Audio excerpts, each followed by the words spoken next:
Thank you for coming to this screening of Human Desire. I am thrilled that to introduce this film, we have via Zoom, one of my very favorite filmmakers.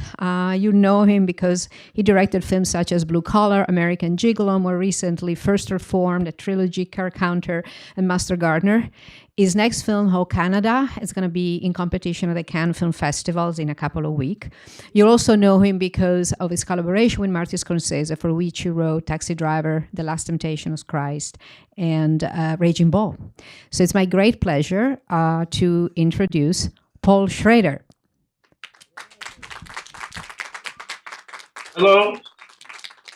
Can you all hear me? Yep. No. All right. But so, Human Desire, Film Noir. Maybe I'll just put my film historian cap on a second. You know, railroads are the dominant mechanical metaphor of the motion pictures. All through the 20th century, starting with the Great Train Robbery, La Rue, all the way, Strangers on a Train, endless.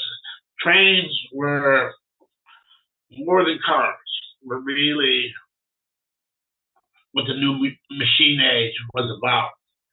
And so you can sort of study film history by the history of how all the trains were presented.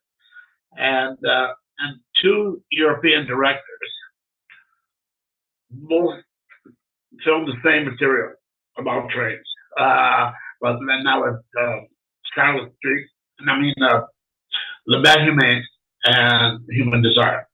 They're both about the train. They also did the same with another material, La Sienne and Scarlet Street. And it's very interesting to see Renoir and Wang in context, also in the context of World War II. They both came to Hollywood because of the war, Wang a little earlier.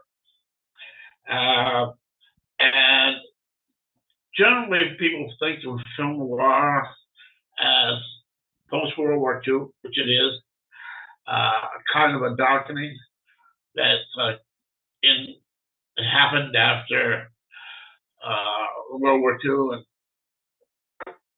people coming home. And so when you see Renoir and Wang, you see really the difference not only between the French and the German in Hollywood, but also pre-war and post-war. So Renoir's film, even though it's the same story by Zola on a train, is much more human, much more humane. And it's full of, Renoir. If Renoir gets a chance, he'll set something not on the train, but in the countryside, where he'd rather set it. Whereas Wang, really, his film can be called Inhuman Desire, because it's really all about machines and inhumanity. And so it's interesting to see how they both use trains. They both sort of start with the same opening, which is POV from a train.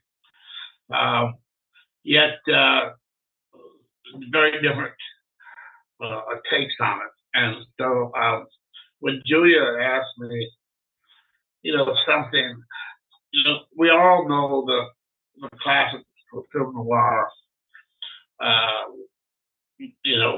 from